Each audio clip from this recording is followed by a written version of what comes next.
నిరీక్షణ prayer house మరియు centre సంఘముల తరపున సర్వోన్నతుడైన యేసుక్రీస్తు నామంలో మీ అందరికీ నా శుభాభివందనములు. ఈరోజు దేవుని వాగ్దానం సంఖ్యాకాండం 6వ అధ్యాయం 24వ వచనం. యెహోవా నిన్ను ఆశీర్వదించి నిన్ను కాపాడును.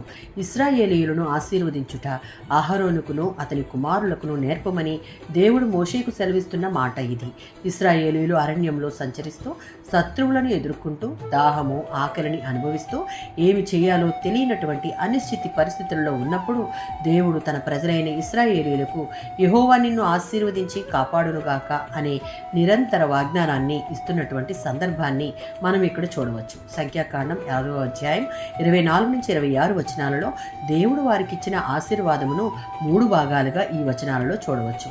24వ వచనం ప్రకారం ఆశీర్వాదం మరియు రక్షణ, 25 ప్రకారం కృప మరియు దయ, 26 వచనంలో దేవుడిచ్చేటటువంటి శాంతి. ద్వితీయోపదేశ కాండం 28వ అధ్యాయం 2వ వచనం. దేవుని వాక్యము విని హృదయంలో నిలుపుకొని ఆ ప్రకారం నడుచుకునే వారికి దేవుడు అనేక ఆశీర్వాదములను కురిపిస్తాడు. 121వ సంకీర్తన 7 నుంచి 8 చరణాలలో జీవితంలో మనకు ఎదురయ్యే ప్రతి కీడు నుండి మన ప్రాణములను కాపాడి సంరక్షిస్తాడు. మలాకీ గ్రంథం 3వ అధ్యాయం 10వ వచనం. దేవుడు ఆకాశపు కిటికీలు తెరిచి ఆశీర్వాదములను కుమ్మరిస్తాడు. ఆయనను నమ్మి సొంత రక్షకునిగా అంగీకరించి ఆయనకు అన్ని విషయాలలో లోబడి ఆయన దృష్టికి ఇష్టలుగా జీవించే వారికి విషయంలో దేవుడు ఈ వాగ్దానాన్ని నెరవేరుస్తాడు. ఎఫెసీయులకు రాసిన పత్రిక 1వ అధ్యాయం 3వ వచనం.